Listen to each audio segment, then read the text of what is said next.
The ship woke to a whispered law. I was 3 days into the survey when the station began to hum like a wet glass rim stroked with a finger. The obsidian anchorage looked like a fallen crown. 12 broken tines orbiting a black stone core. Each tine a hangar once capable of swallowing dreadnoughts whole. My name is Dr. Mara Len, diplomatic archivist, licensed to negotiate with machine sovereignties and litigate with whatever still remembers humanity. We came here because the chart said this was a dead yard stuffed with cold iron and quiet ghosts. We stayed because, beneath the slag and dust, the sigil on a sealed hull flickered one line, then two, then a tidy box of light like an ancient ledger about to open. We do not wake monsters, we wake records. Still think it's just thermal creep? Gian asked, leaning on the bulkhead like the ship was a bar and not a shuttle with borrowed plates. Jian Rao flew like a brushstroke, quick and assured, though his knuckles went white whenever he had to drift through the anchorage's jagged gaps. He called the debris teeth and treated them like they could swallow us if we stopped smiling. It's a threshold signal. I said, a court bell. It's counting down hearings. Ilara Voss watched the drifting shadows with the kind of attention you only earned by surviving raids. And what happens when the bell rings? She asked. The scar along her jaw caught the shuttle's cabin lights. An old story in a pale slash. We answer, I said, and found my own knuckles whitening around the strap. Or someone else does. The anchorage had drawn scavengers since we arrived, and now they gathered in patient orbits like carrion birds, 6 cutters from the salvage compact, 2 independent skiffs with radio names that changed each hour, and a cathedral-shaped barge that belonged to a silence cult which refused transponders as if identity itself were a sin. They all waited to see if our warrant meant anything. Out past them, a police corvette loitered with half her lights off, pretending not to watch. A magistrate's proxy for the Multi-World Trust, who never came first to scenes like this. They came when fines could be issued from safe distance. Frequency slippage at 9 parts per million. Archivist 9 said in my ear. The AI lived inside our casework frame. A legal engine with a voice like silk on a blade. The bell is not only counting down, it is listening. Recommend teach before touch. Teach before touch. We landed on Tine 7, where the sealed hull slept like a stone whale polished by centuries of dust. The sigil was there, half buried beneath spray-on slag, a square within a square, crossed by 4 lines with a dot at each end. It was the mark of an ancient saintship class from the pre-diaspora, the Ledger Choir. They were not named for songs. Not really. They were named for balance sheets written into engines. Everyone on the same page. I asked my team. Ilara checked security drones.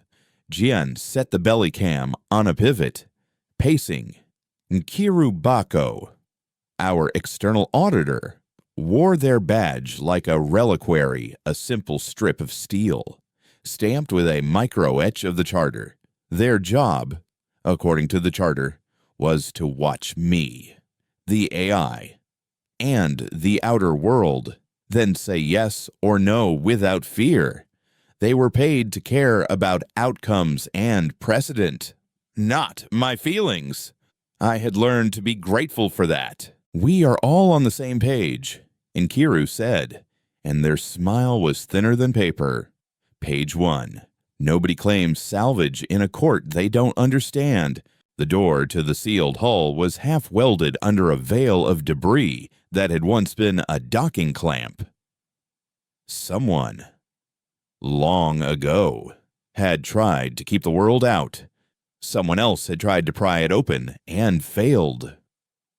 I knelt by the sigil and pressed my palm near, not touching, letting my breath fog my faceplate. The hum rose. A new line blinked into the box of light, a number. It wasn't a count. Not yet. It was an index. Show it you know its name, Archivist 9 said softly. Ledger choir, I murmured. Cantor class. No. Longer hull. Lateral arrays. You're not a ship that sings war. You're a ship that witnesses. The strongest voice in a court is a memory with receipts. The number shifted when I said witnesses. I didn't understand the bass, but I recognized a modulation pattern like heartbeat, a rhythm at odds with the anchorage's magnetic drift. The hull warmed under the dust. I smelled it even through filters, a metallic cinnamon that spoke of old insulation waking. Ilara's drones fanned out and pointed inward. Dian breathed through his nose like a runner at a starting line. Out beyond the anchorage. The salvage compact sent us another polite hail reminding us their claim was first by local code. They had arrived yesterday, but we had a trust warrant that superseded that. And they knew it. Dr. Lin, a new voice said on wide band. It was smooth. Pitched to neutrality. Magistrate Vo. Observe Rule 13. If your actions constitute activation, you will be liable under multi-jurisdictional hazard mitigation. Hello, Magistrate, I said, keeping my voice level. Rule 13 says if I activate a hazard, I keep it. If I deactivate a hazard, I prove it. The choir will decide which. If it is a choir, Vo said. If it is a lion dressed as a choir, I will indict the tailor. A good line. I took it like a warning and a compliment. Understood, I said. You'll receive our running ledger. Already am. Vo replied. I see your index. Are you balanced? As any human, I said, and touched the sigil. Laws are keys, intent is the hand. The hull did not open with drama. It exhaled. Dust drifted up like a blessing stripped of words. I imagined the interior arrays like great folded fans adjusting their angle to the way I stood, calculating how my mass altered local gravity. The line of light on the sigil turned, a sidebar marking a column. The number flickered, became 2. Then a short sentence of glyphs I didn't know. Archivist 9 translated before I asked. Petition accepted. 9 said, Nonviolent inquiry in progress. Please submit what you know. The display that wasn't a display flowed across the hull, a faint tidal wash that made my skin prickle even through suit layers. I spoke as if I were in a courtroom. I told it the date in 3 calendars. I told it who I was. I told it the warrant threads and the names of the ships waiting like wolves. I told it a teacher's truth, the rules were kind. If you let them. The choir listened. I could feel it listening the way you could feel when a room stilled for testimony. Invisible gravity pulling us all into the same patience. Ask it what it remembers. Gian whispered. Like a superstition. Not yet, said. We give first. Give first. Then measure what returns. As I spoke, the signature of our breathers and heartbeats went into 9's ledger without commentary, and Kiru's fingers flew across their slate, indexing each assertion, tagging citations I hadn't yet made. Ilara's drones sent a minimal photo map, no poking, no flashes, nothing to make an old saint blink. Jin counted wisps of dust like it was a blessed rain. The choir added one more line of light, a bracket around the square. If a box could smirk, it did. On the open band, the salvage compact grew impatient. We can expedite, a woman said, nasal with a frontier accent polished for boardrooms. Sign a limited liability. We insert a remote. You keep your warrant. We split first fines, which includes all fines. Ilara muttered, which includes all fines, and Karoo countered, half amused. On another channel, the silence barge breathed a low chant that I felt more than heard, like pressure behind the eyes. They believed in surrendering names and claimed to be pure. A relic that took names and gave balance back would tempt them into denial and worship in equal measure. The police corvette drifted closer by half a kilometer, pretending it was a mistake. I tapped the sigil twice. A quiet request. The hull warmed more. A seam appeared. Not a door, but a line where molecules momentarily understood different contracts. We slid inside. A ship is a room where oaths have weight. The corridor was not metal. It was stone. Polished basalt or a smart polymer that adopted the memory of rock. Either way, it swallowed our bootfalls and gave them back as a subtle echo that stacked behind us in layers. The walls bore shallow grooves filled with silver. Ledger marks, I thought. Though the pattern wasn't just columns and rows, it was a map, a calendar, and a hymn stitched tight, so you'd need a decade to pull a single verse. Lights, Gian said. But there already were lights. They were shy. They followed our gaze like animals learning not to startle. Nine's presence expanded in my ear. It's reading our statute memory. Nine said, sampling precedent graphs. I suggest a story. Tell it one, Ilara said. I am less convincing as a storyteller. Nine replied. Mara. I knew which story. My father had told it to me when the neighborhood arbitration board took our neighbor's greenhouse because the lease had a comma that let the landlord cut sunlight like a tax. This is the story of the bridge that paid back its tolls. I said, it was built with conviction and money. For years, the toll keeper took coin without accounting. A judge ordered a ledger. The ledger found excess. The bridge paid it back to the walkers as free passage for a season. Petition for parity. Nine murmured, pleased. Tegan said unexpectedly, holding up a vacuum-warm flask for the room. Ilara snorted, but it wasn't unkind. We are not feeding a god. It's a courtesy. Gian said, and poured 5 drops into an absorbent pad, then laid it on a ledge like an offering to logic. Courtesies belong to the living and the dead. We reached the heart chamber and found the choir. It was not a warship. Not anymore. It was a saintship that had once guided convoys through anarchic zones by declaring a perimeter of law and daring anyone to test it. The core looked like a turbine married to a library. Shadowed blades around a stack of dark shelves. On those shelves, in thin light, lay objects a broken ring from a belt welder, a child's shoe preserved in resin, a piece of hull plate cut smooth with an apology etched along the curve. Between shelves, in the air, floated numbers, slow, patient, like planets rehearsing orbits.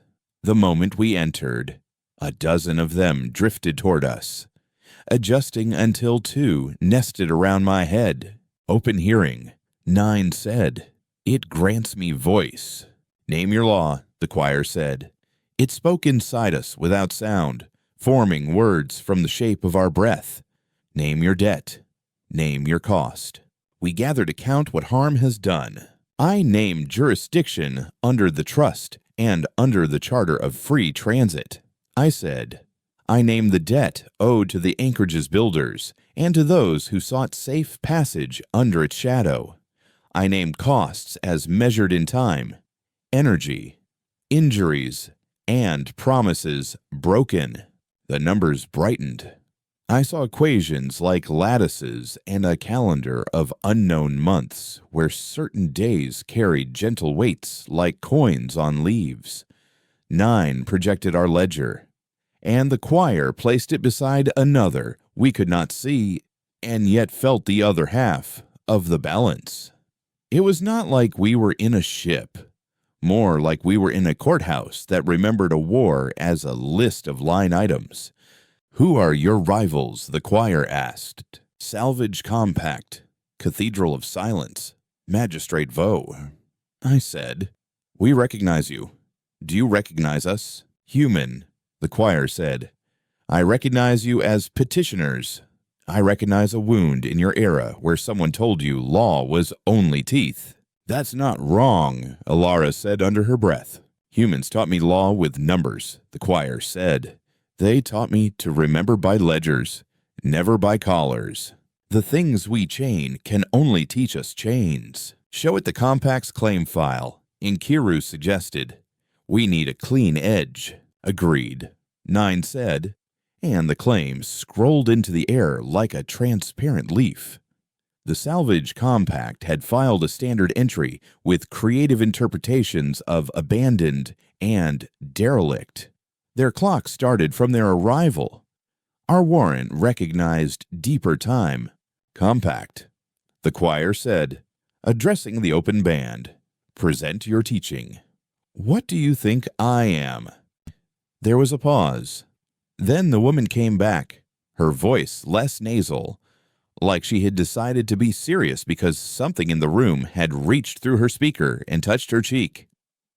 We think you're a ship with a framework we can integrate, she said. We think you've got clean cores, crystalline storage lattices, and if we move carefully, we can sell half and use the other half to stabilize shipping lanes in a 10-system radius. We think if we don't, someone else will who cares less. A reasonable worry, the choir said. Show me your prices. The claim opened to the market spreadsheets that told the truth of a company like the Compact. I had seen them before. The choir read them like a prayer. Then it placed their numbers beside ours and calculated the cost of a riot if the Compact tried to pick it apart. What you price you permit. The silence barge refused to answer when called. It thrummed on a subband as if humming a refusal into the bones of the station. The choir was not offended. It tasked 9 to translate the chant into terms. It came to this. They believed awakening old orders bound those alive to debts they never consented to pay. The choir put that belief beside my father's bridge with its paid-back tolls and asked which story gave the living more air. Magistrate Vo, the choir said. Finally. What are your teeth for? To chew? Vo said, dry. Also to smile. We prefer smiling. You have the power to arrest. I do. Vo said evenly. We prefer to fine. It is easier, and we can use the fines to pay for better schools and wider docks. If I open myself, the choir said, and here the hum deepened until the numbers wavered like heat. You all become responsible for where I point my eyes. This is a legal facing. Do you face with me? 9 pulsed a caution in my ear. Inkiru's slate buzzed like a wasp. Ilara shifted her weight, and the drones followed her like dogs. We face with you. I said, jurisdiction is a shared mirror. The choir opened. Not a flower. Not a jaw. A ledger.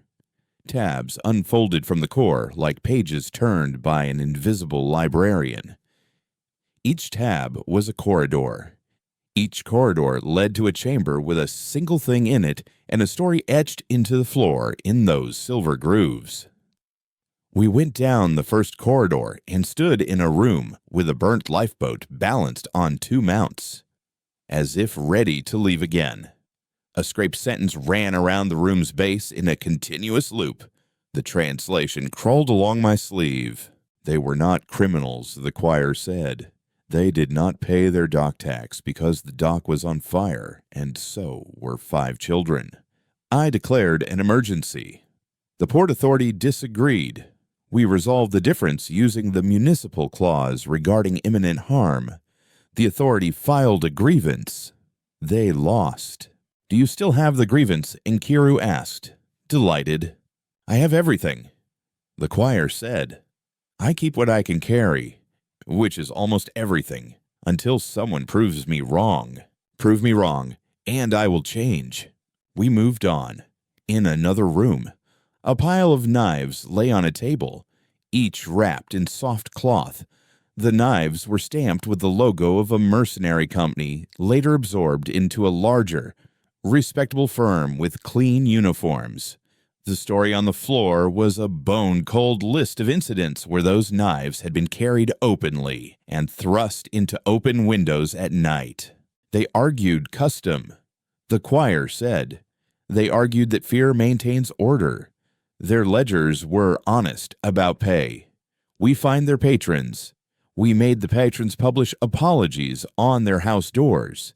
And we returned the knives wrapped in softness. They said we dishonored them. Honor that requires thin walls is not honor. Alara's mouth twitched. I like this ship. It is not a ship, Gian whispered, awed. It's a courthouse with engines. Courts move slowly, Alara said. Not when pirates point cannons. Enkiru said, and then paused as the choir brightened. Tell me of pirates. It said. Salvage compact, Alara said. They aim for legitimacy and drift toward teeth. Cathedral of Silence would rather wrap the station in cloth and sing it dull. Magistrate Vo will keep peace if it pays and keeps his metrics green. We will do what we came for. We will open you by teaching. The choir turned 2 numbers toward Alara. Your ledger shows loss. It said gently. A raid. 2, Alara said, staring at the knives. I don't like knives. We will remember. The choir said. Remember first, judge after. We spent hours in those corridors, and the anchorage outside shifted from day to star-churned night. The anchored ships burned their heaters and scratched tiny adjustments into their orbits like nervous ticks. Every 20 minutes, 9 pinged an open update to all channels, showing our ledgers, the choir's questions, and our answers. Twice, the compact attempted to deploy remotes. Twice, the anchorage's old perimeter flared and made their drones spin like moths in a jar. A third time, Magistrate Vo cleared his throat on the band, and the drones returned to their bays with their antennae drooping like embarrassed ears. Cost check, Enkiru said. We're burning more oxygen than planned. Gian. How's fuel? Yellow edging orange, Jean said. We can idle, but not forever. Magistrate, I said. If the choir opens perimeter, it may discharge old obligations in unanticipated ways. I recommend we prepare for a lawful demonstration. You want me to clear a scene I can't lock with authority I don't fully subscribe to, Vo said, but there was curiosity under the caution. You're charming. Dr. Len. The compact will object. Let them invoice me, I said. I'll pay the first fee out of my stipend. Jane groaned softly. Alara tilted her head, measuring me. Enkiru smiled again without warmth. We accept, they said. On precedent grounds. Pay a small price to teach a greater order. The choir room dimmed, then brightened with something like conviction. First lawful act, it said. Who is willing to balance? I am, I said immediately. 9 speaks with me. I witness, Enkiru said. I secure, Alara said. I fly, Jin said. Magistrate, I asked. I observe. Vo said. And I authorize. Conditionally. Compact, the choir asked. We reserve all rights and remain prepared to litigate, the woman said. Also, we record. That is well, the choir said. Recording is like breathing. We return to the sigil at the hull's edge. The numbers arrange themselves into 4 columns. On one side, the compact's claim time, risk, labor. On the other, the trust's warrant and the charter's language about ancient tech and safe transit. Between them, in a narrow column, the anchorage's temperature gradients and the quiet chant of the cathedral, which the choir, sweetly and with perfect balance, described as ambient pressure against consent. The fourth column was empty. Your column, the choir said, fill it. I thought of the bridge that paid its tolls back. I thought of my father taking me to the board to speak for the greenhouse, and our neighbor's damp hands holding mine. I wrote offer of public instruction and demonstration. I wrote open ledger. I wrote risk to claimants balanced by visibility and access. 9 translated my words into the ship's old glyphs, and the sigil brightened like a clean page under sun. Some doors open when you hold them for others. The anchorage trembled. The broken tines sang. The numbers around us spun and then locked into a pattern that mapped distances like a choreography. I felt it in my knees, the choir adjusting its facing. It whispered consent and asked my permission to draw on our reactor for a small, carefully limited pulse. Granted, I said. Our ship's heat margin dipped like a polite bow. Gian hissed through his teeth, but did not argue. Compact, cathedral, magistrate, the choir said, as if addressing a gallery. Observe the mirror clause. The mirror clause was old. I'd read it in dusty law that smelled of oil.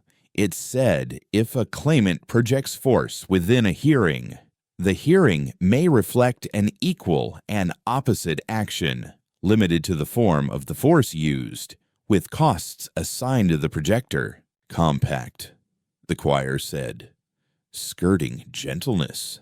You have pinged me with mapping lasers 17 times since we opened. Cathedral, you have sung pressure 6 times. Magistrate, your corvette has adjusted 3 times to bribable positions. Objection, the compact woman said, but it was half-hearted. No fines, the choir said. Demonstration only. The ring around the anchorage lit like a throat clearing. The lasers the compact had used returned on the exact frequencies, painting their cutters in lines that spelled their own registry numbers down their hulls. The cathedral's hum was caught and returned as a soft bass tone that spread through their barge like a cat through wool, turning their chant into a pleasant lullaby at a volume children might sleep to. The corvette's adjustments were beamed back as encouraging tugs toward a safer orbit. No damage, no threat. The mirror clause performed like water poured from one cup to another and back again. The law does not need to shout if it can demonstrate. The anchorage went very quiet. Then, unexpectedly, someone clapped. It was the compact woman. 3 deliberate taps against what I imagined was a knee armor plate. Well, she said, that was very pretty and instructive. Magistrate Vos said, I believe I can sell this to my superiors as de-escalation through applied pedagogy. Cathedral, I asked. Silence. Then a single, grudging tone that could be construed as assent if you were generous and tired. Cost and Kiru asked, minimal. 9 said, heat margin minus 2%. Fuel minus 1. Emotional stability improved for 2 officers. Decreased for 1. I'm fine, Gian said immediately. You're pacing, Ilara said. I pace when I'm fine. Jean said, pacing. We slept in shifts. If sleep is what you call it, when your dreams have columns, the choir did not sleep. It adjusted us. It learned us. It began to ask about our era, and we began to see the shape of the gap between us. We had stopped teaching certain things it expected to be taught. We had let numbers be used as walls instead of windows. At station morning, The compact sent us an amended claim that conceded we had prior legal right to address the choir. They asked for a seat at any future proceedings and offered to contribute their labor to stabilize the anchorage's spin and repair 2 of the tines in exchange for a percentage of any salvage of non-choir material. In the margins, the woman had written, "We'd rather earn than steal. Make it possible, reasonable." Nkiru said, "Watch their wrists." Ilara said, "Let's give them a task." Jane said, "Something that teaches. Teach work, teach worth." We asked the compact to catalog the cathedral's chant, turning their song into a map of pressure waves, and then asked the cathedral to map the compact's work in silence, turning motion into a meditation. It was petty, and it was perfect. For 2 hours, the compact learned to listen, and the cathedral learned to see. Magistrate Vaux transmitted a formal notice of observation naming the choir a provisional teaching court under the trust. He attached a fee schedule that was almost fair. "If I make it too fair," he said privately, "my superiors will flip me into a back office until my hair goes gray. If I make it unfair, you will get creative and embarrass me. We choose the middle and pray." "May your prayers balance," I said, and we both pretended it wasn't a benediction. On the second day, a new player arrived, the Pale Meridian, a cutter with a crooked spine and a habit of ordering people like problems. Their transponder announced them as patrol auxiliary under a loose flag I didn't trust. They had the smell of mercenaries who called themselves consultants, a clean seal over a dirty bottle. "Who's in charge?" they asked the open band.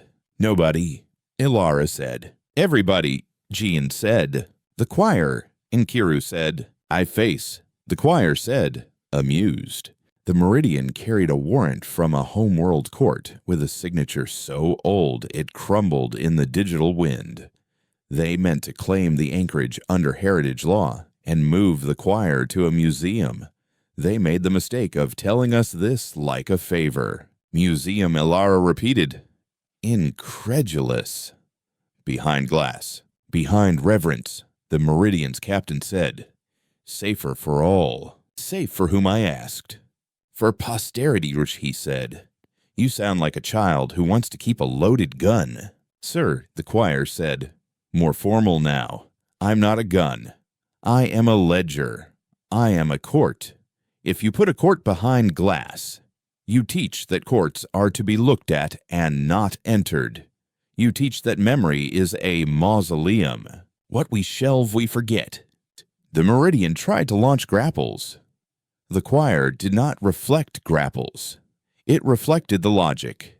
It returned the permission structure the Meridian had written for itself, turning their hook programs inward to interrogate their own chain of command. For 20 minutes, the Meridian hung in space while their own customized protocols demanded 5 forms be signed by their captain's accountability mirror. The captain's voice climbed 3 registers while he tried to argue with himself and lost. When they could finally move again, they were tired and a little wiser.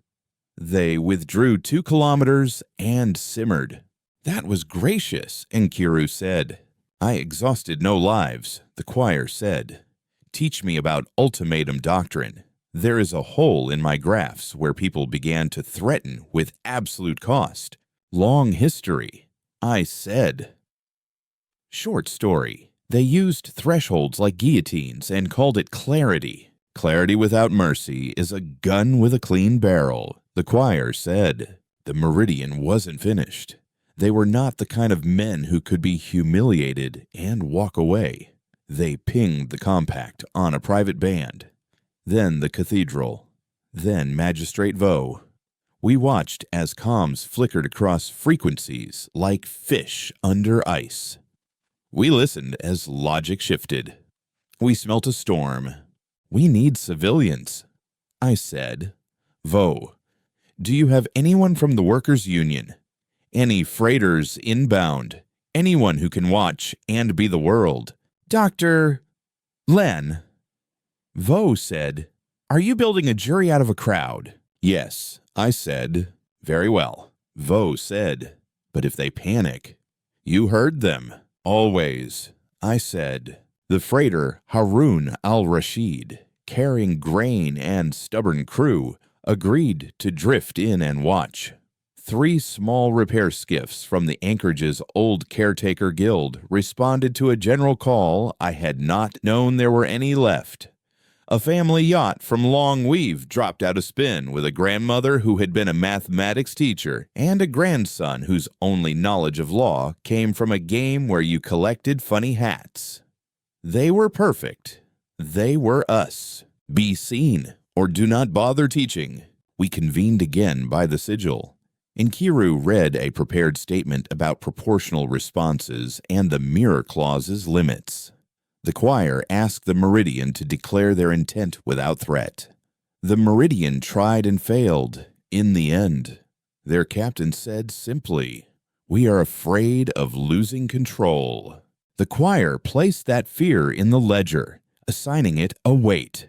We all watched the weight sink, not to the bottom, but to a place where you could hold it without dropping it. Fear is not evil. It is just heavy. Now, the choir said, "Observe." It sent a pulse through the anchorage's throat, like a heart beating once hard.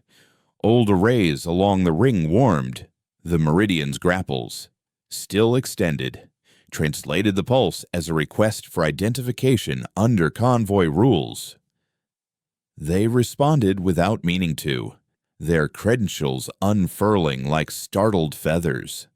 The cathedral's chant became a shape, and then a contour map that showed shallow and deep zones of willingness. The Compact's cutters wrote their hours into the air like invoices and then paused, embarrassed, because their days were precise and kind. "What cost to you?" Nkiru asked me quietly. "Heat margin." 9 said. 3%. Hull plates warming on Tyne 4. Jedi asked. "I can land on a whisper," he said, eyes bright, "but not on pride." "You won't have to," I said, and the choir agreed. Pride is a bad runway. We were within minutes of equilibrium when an unnamed skiff burned hard from outside the debris field and threw a spear of kinetic mass toward the choir's hull. It was an old trick meant to look like lightning and act like a hammer. It carried no transponder and no flag, only intention. Impact in 70 seconds. 9 said. Angle suggests hull breach and internal cascade. "Oh," Jian said softly. They blinked first. "Who is it?" Elara demanded. "Unknown," 9 said. But their tail points matched the Meridian's hangars. "Magistrate," I said. "I see it," Vo said. His voice clipped. "We can intercept with 1 shot. That is my jurisdiction." "Not yet," I said. Choir. The choir's numbers aligned like phalanxes. It did not prepare a weapon. It prepared a ledger. I can reflect. It said, "Do it." I said, "Do not kill. Teach the cost in full." The choir reached out with the mirror claws like a hand turned into a plane. It did not stop the spear. It presented it with itself. The spear struck the mirror and experienced, to its confusion, the exact legal posture of a hearing. In that posture, force must reconcile with declared intent. The spear had none.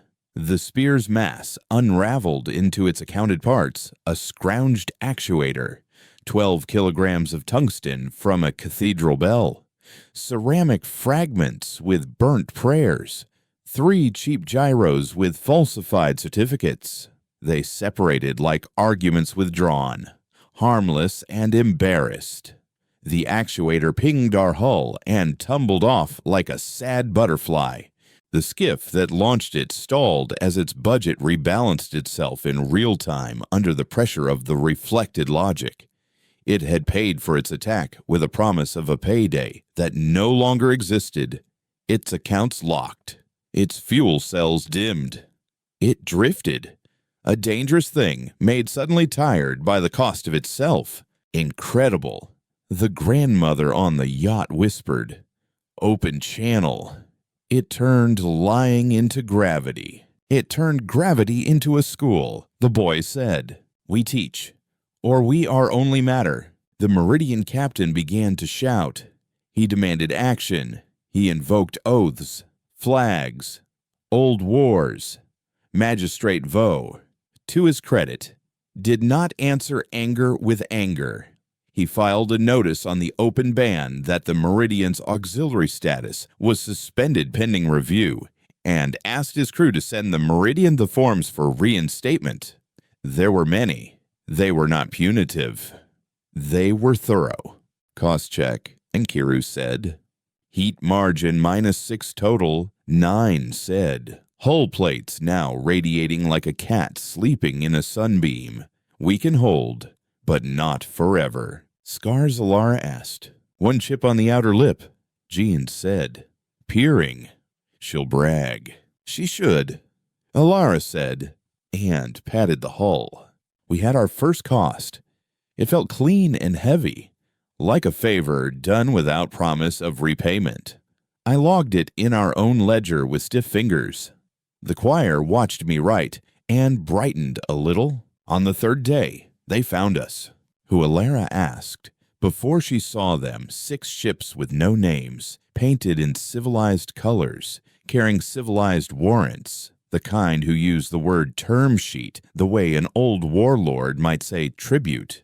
They spread in a half ring and transmitted a demand. The choir would be turned over to a consortium composed of heritage foundations, defense contractors, and an arm of the trust, whose logo I recognized from certain private halls, where people smiled like they might break wrists for fun if it were legal. Hello, the choir said. Do you have a school? We have endowments. They said. We have security. We need precedent. I said aloud. To my team and our watchers, we need a visible act that says what happens to relics under law. And Kiru tilted their head. We can fold them with the choir, they said. Let it set conditions. Magistrate, I said, can you hold them? For a little while, Vaux said. Long enough to write a first paragraph. Jin squeezed the flask into 5 new drops. For luck, he said. Luck is just practice pretending to be random. We convened a public hearing. The choir opened the heart chamber to cameras and let the freighter park a jury eye in corner shade. The consortium presented a polished case. The compact argued for work and wages. The cathedral argued for purity, while their rough hands made small circles in the air like kneading. The Meridian stayed very quiet. Magistrate Vaux chaired. I taught. 9 translated. Alara watched. Jian paced, and Kiru weighed each sentence like a coin. Name your fear, the choir said. Chaos, the consortium said. Misuse, copycats. Name your desire, the choir said. Control, the consortium said. Custody, the right to say no. Name your cost, the choir said. There was a long pause. Then, to their credit, one of them said, we would lose face if we ceded this. We can teach a different face. The choir said, faces do not have to be masks. We drafted a doctrine while the anchorage ticked and the ring whispered heat. It was not perfect. It was precise. It said relics that awaken and choose lawful paths are to be considered teaching courts with engines, not weapons with memories. They may not be claimed as property. They may be faced and petitioned. They may charge fees to teach. They may keep ledgers. They may refuse callers. They must publish balance. The consortium seethed. The compact weighed profit and found learning held its own. The cathedral found a way to bow without breaking. The meridian looked for a reason to run, and found none yet. Precedent, Unkaru said softly, as if the word itself were an incense. We were all tired. We were all brighter around the edges like metal after a file. I swayed. Elara's hand steadied me. Jian stopped pacing and set his hand on the hull like a boy putting his palm to a horse's flank to feel respite. 9 breathed words into my ear like fine sand. Are we done? The boy on the yacht asked. No, his grandmother said, and patted his knee. We are beginning. Begin with a line you can live under. The anchorage's temperature continued to climb in small, polite increments. 9 showed me a graph that looked like a hill we could climb without falling, but not forever.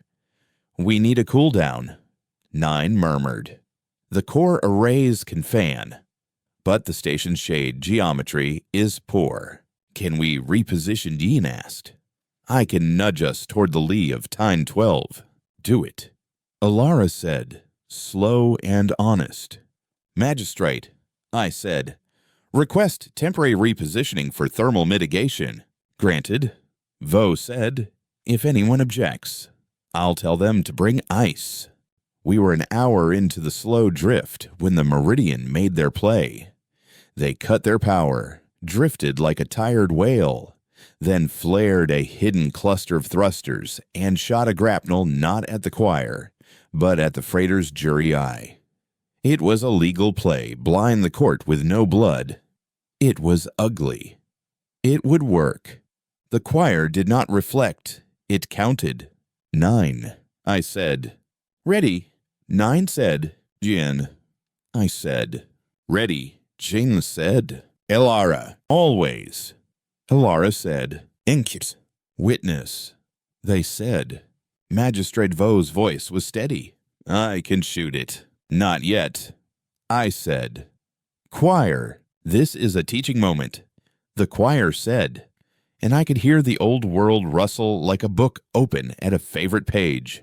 The worst knife is a clever excuse. The choir reached through the grapnel's command chain, found the argument that justified striking a jury eye, and returned it to the meridian in a new shape.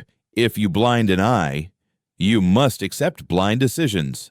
The meridian's own navigation windows flickered to compliance and turned black. For 5 seconds, 5 long sentences they moved in the dark they'd tried to give us. They did not crash. They shook. Enough, Magistrate Vo said, gentle and absolute. Pale meridian, hold position. Your auxiliary status is revoked.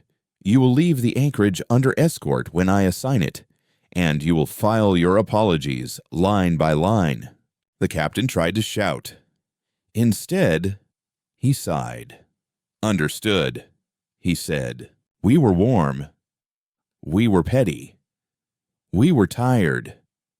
We were, for a moment, alive in a lesson that had not turned to ash. I put my forehead against the stone that felt like metal and felt it vibrate like a cat purring in a library. On the 5th day, the ring sang a different note, a low one, weightier than before. The choir withdrew into itself, not in fear, but in attention. What is it? I asked. A covenant, the choir said, something I wrote when I was young. Read it, I said. Later, the choir said, when I can carry its cost without dropping the other. Mara, how many children watch this hearing? 63. 9 said. 64. The boy on the yacht corrected. 64, the choir said. I will need their questions. Children, the grandmother said, over open band, businesslike as only a teacher could be. Form lines. Lines are how we learn to take turns. They ask the kind of questions that never appeared in legal briefs. Does it hurt to wake up? Do you get hungry? Are you afraid? Why do grown-ups use so many words when a few will do? Do you have a friend? The choir answered with numbers turned into stories.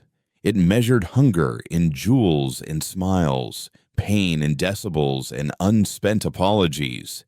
It said it was afraid of becoming a cage.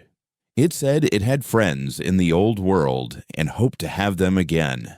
Do you keep secrets? One asked. I keep privacy, the choir said. It is different. Privacy counsels and does not isolate. Secrets isolate and do not counsel. And do you like us? Yeah, the choir said. Like a ledger, folding closed on a balance that satisfied. You are extremely interesting. Be worth counting. Be worth being counted. It was the end of station day when the anchorage's thermal alarms pinged quietly in my skull. Not danger. Warning. 9's graphs grew sharp-angled. The ring's arrays needed dark, and the dark would not come fast enough without help. Compact, I said. Cathedral and magistrate. We need shadow. We need a long sleeve. Cathedral can sing cool. The barge answered first, reluctant but ready. We can lay a low chant that encourages heat to settle in shadows. We can lay panels, the compact woman said. Fast lash fabric. We'll tatter our stock for this, but we can. I can authorize a temporary net, Vo said. I can bill the trust, and they will hate me for a week, which is a small price for a teaching my children will one day understand. We move like a crew who had practiced together for years rather than days. The compact laced fabric nets between tine 10 and 12, angling them to catch sunspill and throw it elsewhere.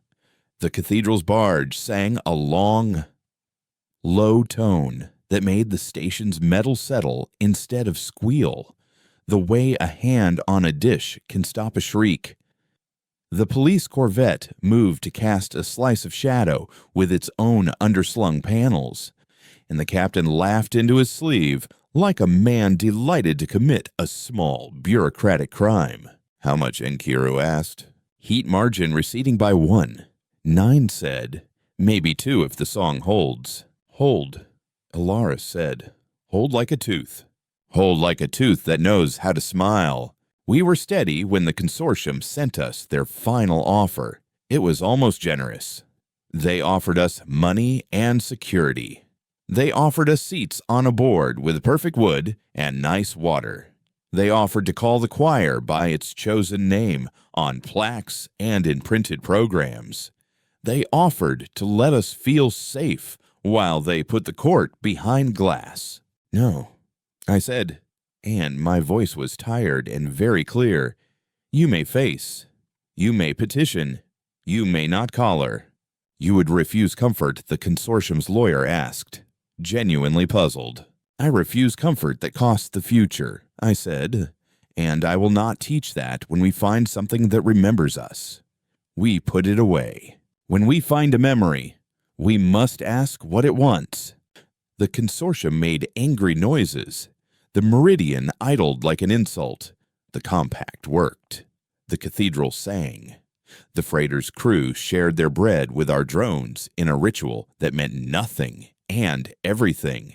Magistrate Vo began drafting a broader ruling with a small, satisfied smile like a man discovering he could be the kind of judge he imagined when young. The choir cooled a degree and then another, and the ring stopped lifting heat, like a cat's back stops bristling after a threat passes. That night, if night is what you call a time when the numbers dim into domestic omega shapes, I walked alone to the chamber with the knives. I stood with my hands behind me and read the story again. Ilara found me there without noise. You could have said yes, she said. I know, I said. You could have taken their board seats and their water, she said. I know, I said, and turned to her. Did you want me to? I wanted you to hold to what you told a room that did not deserve your courage, she said. You did. I realized my hands were shaking. We're not done, I said. No, she said, but we drew a line and kept it. Keep a line even when it shakes. In the morning, the choir woke us with a sentence that felt like a stone set into a new bridge. It is time. It said, the covenant is ready. Which covenant? Gian asked. The one that says, I will never be used to hurt the uncounted. The choir said, the one I wrote when the convoys were young and pirates liked to explain themselves. I must show you. It will cost heat. It will cost calm. Do it, I said. And my voice went hoarse around the edges of the word. We have shadow. We have song. We have witnesses. We gathered in the heart chamber. The numbers arranged themselves in new columns. The sigil at the door brightened like dawn through a ledger page. The freighter spun its camera as if leaning forward. The compact woman folded her arms and looked angry to hide the way her mouth wanted to soften. The cathedral stood very still. Magistrate Vaux clasped his hands and did not look at his feet. This is my covenant, the choir said. I will record the harm you mean to do with a clarity that cannot be misunderstood. I will show you your intent like a mirror shows your face. I will not predict. I will not judge without your choice. I will hold your choice up to the world so you can own it fully. If you still choose harm, your ledger will teach others what not to do. Show us, I whispered. Who first? The choir asked. The Meridian's captain opened his mouth like a man stepping to a gallows, perhaps to argue, perhaps to make a last, neat legal twist. The consortium's lawyer fluttered his fingers. The compact woman stared at the floor. The cathedral's leader bowed their head. And somewhere behind me, very quietly, the grandmother who had taught mathematics said, Me. I will go first. Children must see how it is done. The choir inclined toward her like a judge toward a witness who had surprised them with grace. Then let us begin, it said, and the ring took a single, measured breath that tasted of old metal and new tea. The grandmother stepped into the circle of slow numbers without flinching. Her palm hovered over the nearest column as if she were warming it over a winter stove. My name is Quian, she said. I taught proofs to teenagers for 47 years. My intent is simple. I intend to give these children courage by showing my mind when it is measured. Courage is a shape we make together. The numbers around her brightened until they became thin rings of light. Each ring a yes or no that waited to be earned. The choir did not ask her what she believed. It asked what she would do if believing cost her comfort. It asked what she would concede if concession bought peace at the price of a stranger's dark. She answered without hurry, and when she hesitated, she named the hesitation. The rings answered back with small, precise tones like glasses tapped by a careful spoon. Teacher, the choir said, you have taught me something I was in danger of forgetting. And what is that? Quian asked, eyes smiling. That not all proofs end with Q. E. D. The choir said. Some end with bread. Feed the conclusion or it starves. The jury eye caught the breath of the crew on the freighter. That soft chorus before work starts. The compact woman turned her head and hid how she wiped one eye with the heel of her hand.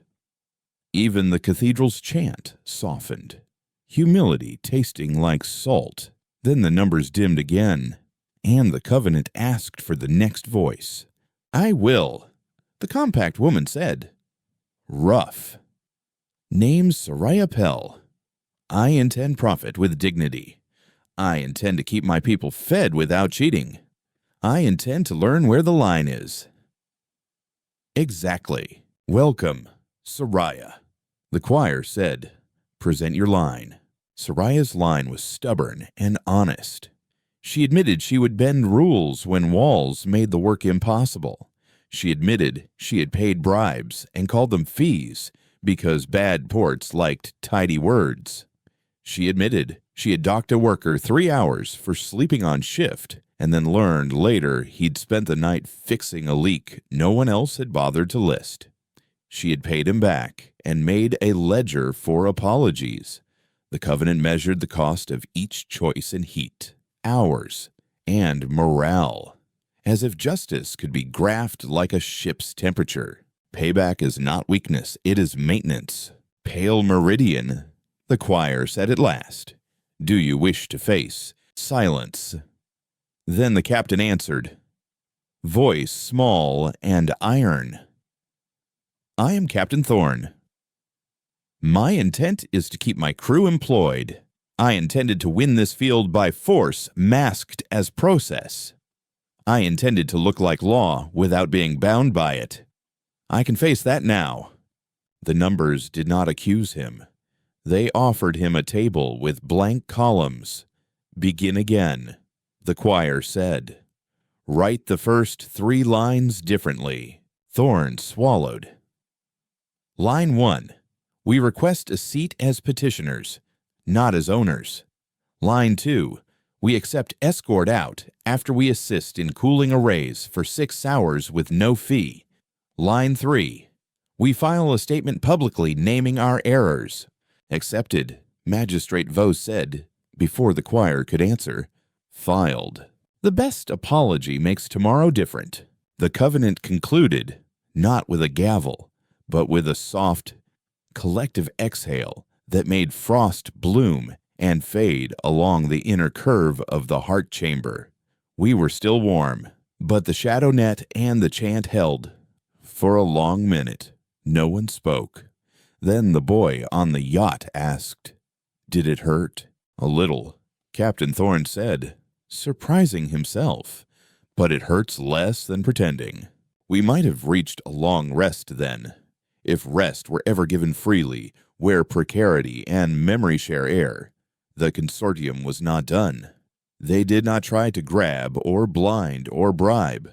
They did something more dangerous.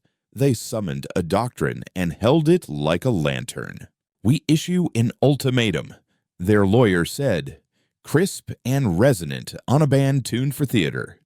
Within 6 hours, the consortium will file a mass injunction with the trust and 6 allied courts, freezing all activity within the anchorage pending transfer of the relic to our custodianship.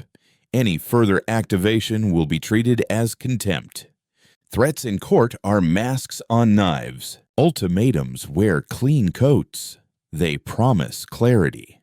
They hide the cost behind words like freeze and transfer while relying on bored clerks and distant judges to rubber stamp the weight of a future none of them must carry. The consortium had chosen a weapon that did not look like one. The crowd did not panic. They leaned in.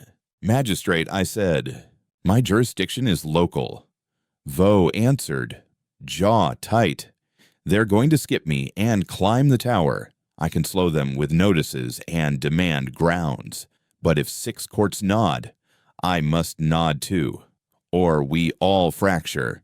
Choir, I asked. I cannot defy law, the choir said. I can mirror it. I can ledger it. I can teach it its cost. Then we teach. I said, and felt my own fear come awake like a cold hand on the back of my neck. 9. Learn the path that injunction will take. Map the signature flow. Gene, plan vectors to keep our shadow while we reposition to give the freighter and skiffs clear channels out if this turns to a stampede. Elara, configure drones for witness capture with redundant storage across public nodes. I'm on it, Gene said, already tracing gentle arcs. Drones up, Elara whispered. If they swat at the eyes, they'll hit their own spectacles. Mapping, 9 said. The injunction path flows through 3 relay courts with distinct filing windows. If we can time a demonstration between docket cycles, we can force a public review before the mass rubber stamps. You're telling me to perform law like theater. I said, I am telling you to do what humans do best.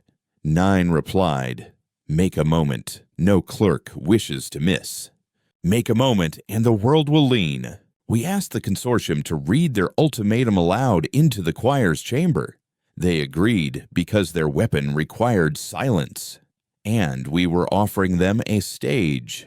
They did not recognize the gift as a mirror until they were already reflected. The lawyer began, whereas the presence of an awakened relic present is... Stop, the choir said. Not harsh, only exact. Translate each whereas into a sentence a child can test. The lawyer tried. He fumbled. The children laughed, not cruelly, only like people relieved to hear pretension slip on ice. He tried again. The grandmother smiled at him, which made him kinder and more afraid. He translated. He pronounced smoothed. He softened custody into care, and then had to admit who held the keys. He faltered at freeze because he could not explain how to keep a crowd warm while nothing moved. Proceed, the choir said, having already won the first round by making him say aloud what he meant. We needed more than wit. We needed a gambit that turned hostile logic back at system scale. 9, I whispered. Can we throw the mirror clause across filings? Yes. 9 said, if the injunction is a projection of authority within a hearing, we can reflect it within the system that launched it, making each court live by the clarity it demands of us. You're saying if they freeze, Alara said, eyes bright. Precisely, 9 replied. And if they hate that, they will revisit the doctrine. Cost Inkiru asked, heat margin -2. 9 said, political heat +5. Acceptable, Inkiru said. The lawyer reached his final therefore. The choir turned its numbers like lenses. Consortium, it said mildly. Do you consent to the mirror clause as a condition of this hearing? We consent to law, the lawyer said confidently. Record consent. Vo said, unable to keep a small grin off his face. The choir extended the mirror through communication channels like silk pulled across a table. It touched 6 courts and 3 relays. It sent no command. It held up a rule. Any injunction freezing activity here will be mirrored by an equal injunction freezing comparable activity in the issuing court's jurisdiction for the duration. Files would not move. Dock schedules would hold. The freeze would not be our coffin. It would be everyone's pause. If they freeze you, let them stand still too. The first court to receive the reflected doctrine did not understand. It stamped anyway. Its stamp locked its own docks for 1 precise hour. 17 influential citizens called their friends and asked why they could not move their yachts. A judge's spouse texted a group thread with a line of cold-faced emojis. Clerks filed appeals with their own hands shaking because a mirror was heavy in their palms. The second court watched this and asked questions. The third waited with a bad feeling. Public review. 9 whispered. Window opens in 4 minutes. We can speak. Mara. I stepped into the camera's throat. I named the mirror. I named the cost we had accepted first. I named the covenant the choir had just performed. I named the Meridian's apology and the compact's nets and the cathedral's song. I named the grandmother and the boy and an old story about a bridge paying back its tolls. I did not name the consortium's lawyer, and he looked relieved, which made him listen better. We invite review. I said, we invite conditions you are willing to carry yourselves. We refuse callers. We accept fees. We will publish balance. We ask you to write a precedent you wish to live under. Write what you can bear to read. On the other bands, everything happened at once. The first court lifted its stamp with a hot embarrassed note disguised as a supplemental order. The second scheduled a hearing and demanded witnesses. The third wrote a cautious paragraph that said, "Pending 3 times like a charm." The injunction did not vanish. It changed shape. It became what it should have been from the start, a question, not an answer. The consortium's mouthpiece stopped being a weapon and became a man with a tie too tight for his throat. "Magistrate Faria," the choir said, "please file the draft doctrine." "I already have," Vo said, delighted. "And I've added an appendix titled On Teaching Courts with Engines." The anchorage seemed to relax. Steel remembering not to clench. Jian sagged into his harness like a man who had finally landed. Ilara checked the drones and exhaled. Enkiru's slate chimed the small, satisfying note it used for accepted filings. 9 hummed into my ear. A line from a lullaby my mother used when the lights were out and the neighbors laughed too loud. Rest is a right you must defend. We did not get it for long. The Cathedral of Silence had a schism on live band. A hard faction within their barge insisted that the Covenant was a trap and that the choir was a devil that counted salvation like coin. They began to wind up a pressure wave that, if they released it, would drive everyone within the anchorage into a 2-hour fugue, a dream silence they called mercy. It would stop the hearing. It would also stop hearts that could not stand abrupt quiet. "Cathedral," I said sharply, "stand down." "Our purists do not answer," their leader replied in a voice full of grief and fury. "They call me soft." "Choir," I asked, "I cannot mirror a sacrament." The choir said, "But I can ledger a harm." "Jean, vector us behind the barge at 20 meters. Ilara, drones to buffer positions. Vo, warn the freighter, get them behind Tyne 12. Compact, lash your nets. We might need drag surfaces." "On it," Jean said. "Drones moving." Ilara said, "Harun al-Rashid, this is the magistrate." Vo barked, "Make your shadow. Do not argue. Copy." The freighter answered, calm with that particular courage people have when they move wheat across pirate lanes for a living. Enkiru's hand hovered over their slate. "We accept cost," they asked me quietly. "We accept cost," I said. "Accept cost when it buys more than it burns." The pressure wave built like thunder under blankets, a barely audible throb that made the little hairs along my arms rise. 9 threw a graph on my sleeve, amplitude rising, slope steepening, cutoff thresholds labeled in red. We had seconds. I did not think.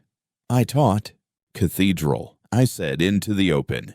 "Name the breath of the one you mean to save, who will not return if you stop it. Name the child whose nap will become forever. Name the worker whose heart hates surprise. Put their names in your mouth. Taste them." A pause, only one heartbeat, but the kind that can fit a life. The leader of the cathedral spoke 3 names as if placing stones in a bowl. The purists hesitated. For just that sliver, a sliver that law can wedge into. The choir inserted a ledger weight of lives saved by mercy contrasted with lives lost by abruptness. Cost of annulled consent measured against cost of fear. The wave faltered. It released. But not as a blanket, as a shawl, draped carefully over open machinery and tired shoulders, leaving every chest and throat free. Softer is not weaker, it is skilled. We all heard the sighs. We all remained awake. The purists retreated, muttering. The cathedral's leaders sat down on their deck and put their head in their hands. I logged the cost heat margin minus 1 more, 1 drone struck by debris. Now a bent, loyal thing. 1 young tech aboard the barge having a panic attack and being held by 3 older hands who did not let go. The day after the cathedral nearly silenced us, pirates tried to steal our voice. Not the Meridian. Not the consortium, old wolves with new paint. They slid in from sunward, 5 sleek hulls that had spent a decade preying on relief convoys and calling it live capture. They did not broadcast. They did not petition. They opened with a clean ultimatum: surrender the relic and all cameras, or they would cut the net, the barge, and the freighter into meat. We answer, Ilara said, voice low. We teach, I replied, because the choir's covenant bound us too. We stood, we 4, as the pirates arrayed. Jean's hands danced over maneuvering jets, and he whispered windless prayers. Ilara armed nothing. She assigned drones to record angles where pirates prefer to lie later. Inkiru opened a blank page and wrote the first line, Attackers 5, Ultimatum blunt, witnesses many. 9 stitched public nodes together and pinned our feeds where 1,000 eyes could not look away without choosing denial. The pirates fired decoy flares to confuse seeking beams that did not exist. They flooded the band with thick noise to drown orders that needed none. They filled space with threats designed to make the hands that held ropes tremble, because trembling is contagious. Choir, I said, is there a convoy rule that answers absolute cost? Yes. The choir said, it is old and was rarely used because it requires humility. It is the rule of return. If you demand surrender under threat of total loss, you must accept equal inspection of your demand by those you threaten. Your threat becomes a contract to be read aloud with your identity attached. Invoke it, I said. The choir did not throw light. It threw paper, metaphorically forms, signatures, demanded names. The pirate captain, accustomed to speaking from shadows, found his throat full of syllables that belonged to him. He spat his true name like a slur, and then flinched because his mother might hear it spoken in the same breath as cruelty. The rule of return binds you, the choir said. Your ultimatum is now a petition with your face on it. We will decide it as we would any petition. Damn you, the pirate hissed. Petition denied, Magistrate Vaux said dryly, with prejudice. The first volley came anyway.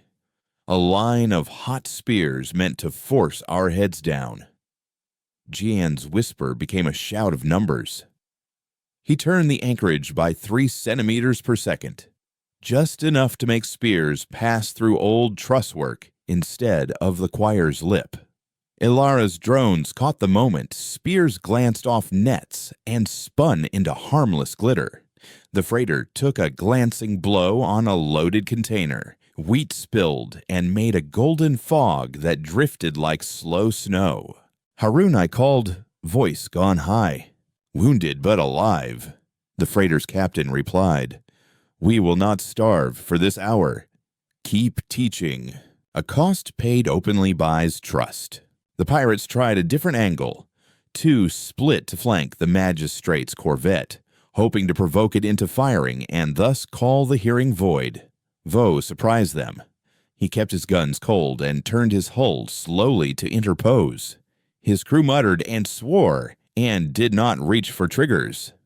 It is hard not to meet a fist with your own. It is an education to refuse. Mirror Inkiru asked. Not Mirror. 9 said, ledger, count their prey. The choir showed the pirates their own past ship names, beacon logs, transponders they had burned and thrown into gas giants. It did not accuse. It counted. It laid their numbers beside ours, hours taught, children watching, bread shared, apologies filed, and let weight make its own argument. In the public nodes, people watching wrote the pirates' names down on paper because paper sleeps slowly. In a dozen bars, men who once cheered those ships stared at their cups. In a town where a woman had waited 20 years for a convoy that never came. She stood and walked to the door without paying, and no one stopped her because everyone realized she was going to the dock. Count what they take, and they shiver. The pirates broke when the world looked back. 2 ran. 2 pretended to limp, hoping for mercy they could later mock. The captain remained and tried one last argument. If you make us kneel, others will come with bigger teeth. They will come either way. The choir said. The question is what they will learn when they arrive. The fight ended without a killing shot. We accepted surrender from 2, recorded flight of 2, and assigned names to one who folded his hands on his lap and closed his eyes in the smallest prayer I had ever seen. Jian's hands finally shook. Ilara sat down and laughed once. Horse. And Kiru wrote cost 2 and made the letters neat. Heat margin, I asked 9, minus 10 total.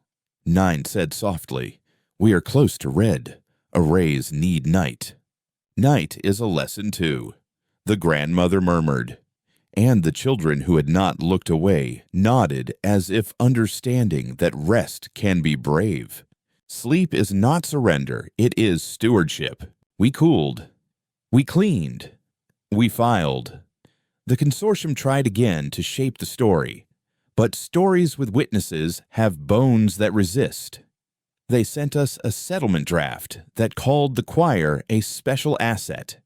We returned a sentence that called it a court with engines. They proposed visiting hours. We proposed standing hours. They offered to fund maintenance. We asked them to fund education at every port that had ever waited for a convoy. They balked. They bent. They signed not a surrender, a recognition. Precedent. And Kiru said, pleased and exhausted, visible, portable, storable, and not dependent on your replacement. I am not being replaced, I said reflexively, then laughed at my own fear. Not soon. You will need successors. 9 said gently, teachers always do. In the days that followed, we wrote the doctrine into the world. It was not an edict. It was a recipe. Magistrate Vaux's office published the Obsidian Anchorage rules for relic stewardship, not as commandments, but as a manual, how to face, how to file, how to set a mirror, how to count harm without making shame your only instrument. Ports printed it on weatherproof paper and screwed it to walls that had known too many fists. The Compact distributed pocket copies to their crews. The Cathedral copied it into a chant that ended with a question mark. Even the Meridian sent a polite request for a training schedule. Teach by showing the hands, not just the words. We paid new costs that were small and human. Jan burned his palm on a hot rail and pretended it did not hurt until the grandmother frowned and he let her bandage it. Ilara agreed to speak to a class of night shift students on a mining moon and discovered she feared quiet rooms more than she feared knives. She went anyway. And Kiru found a message from a cousin who had once told them they were a fool for choosing auditing. The cousin asked for a copy of the ledger format with the apology columns.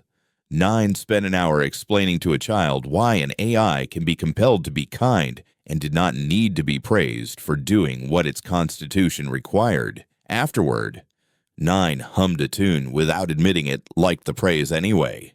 We were almost finished when the choir asked for us, just us. No cameras. We came to the heart chamber and stood under numbers that had grown soft and homelike. Mara, the choir said, I will ask a thing that is not law. Ask. I said, wary and open. Will you be my steward for a season, it said. Not my owner, not my master.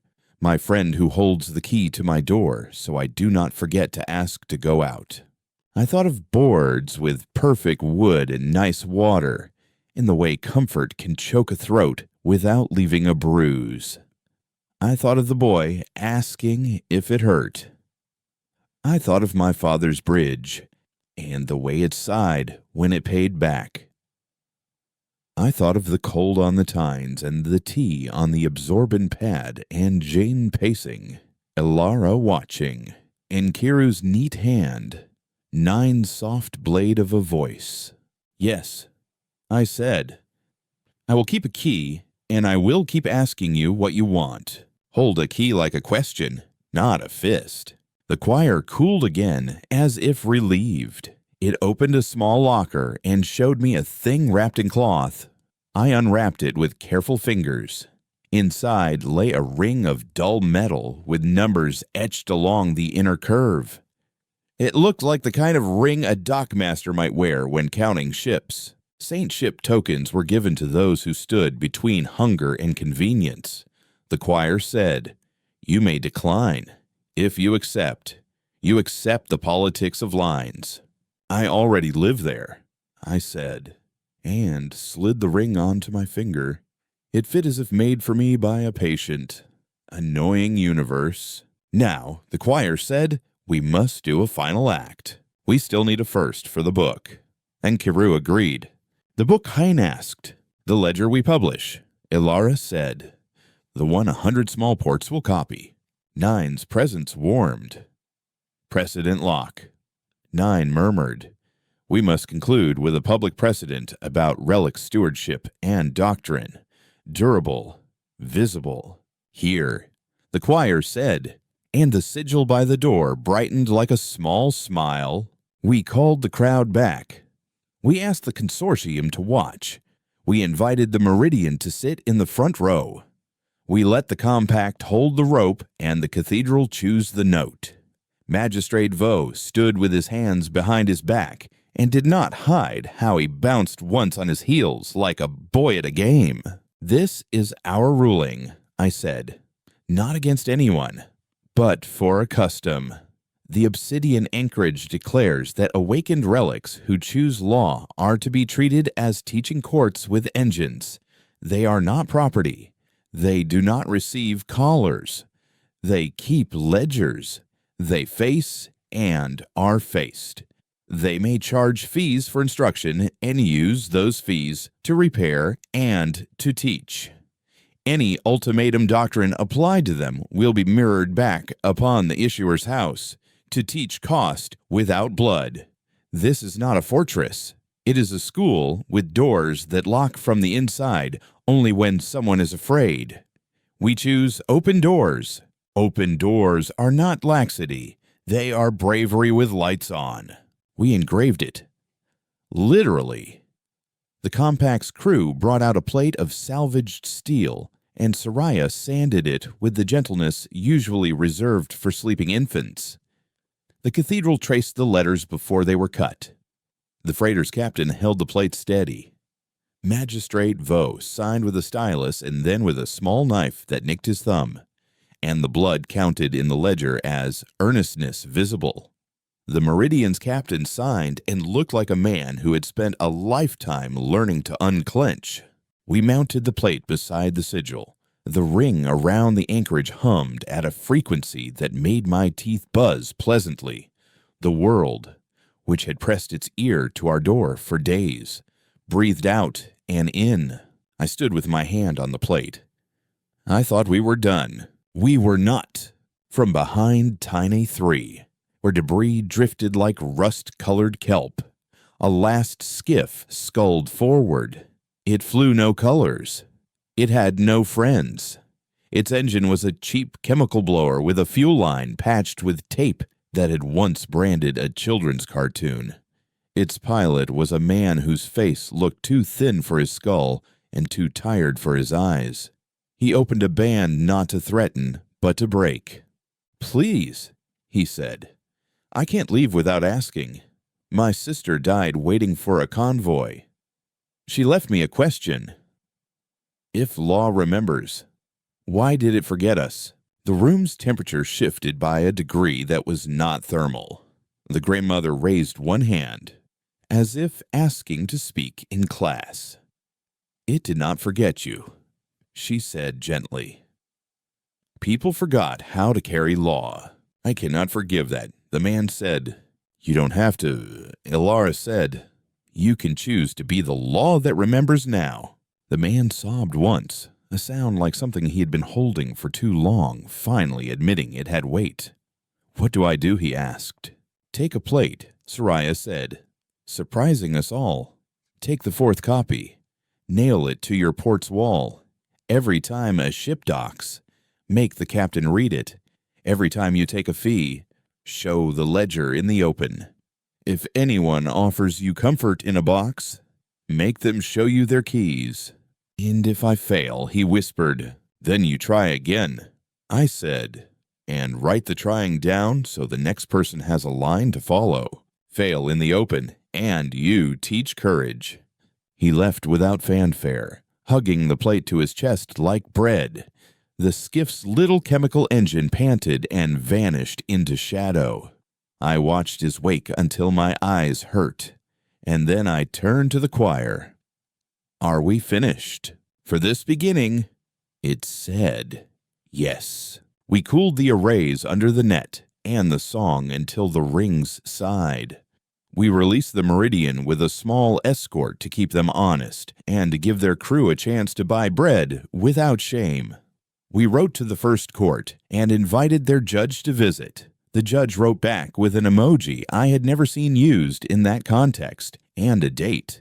The consortium cut our funding for exactly 12 hours and then doubled it because their donors read the node threads to the end.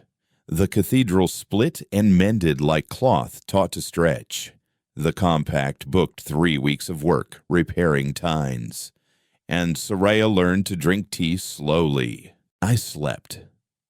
For the first time in a week, I dreamed without columns. I dreamed of water and of a bridge that counted the people it carried, not to tax them, but to know whom it served. When I woke, I found Jian snoring in a chair, Elara awake and calm in a doorway, and Kiru sitting with their slate closed like a monk's book, and 9 playing a game where numbers fell and had to be caught with parentheses. The sigil by the door pulsed once. A small square of light blinked in the ledger. The arrays exhaled a thread of mist that smelled faintly of warm stone after rain.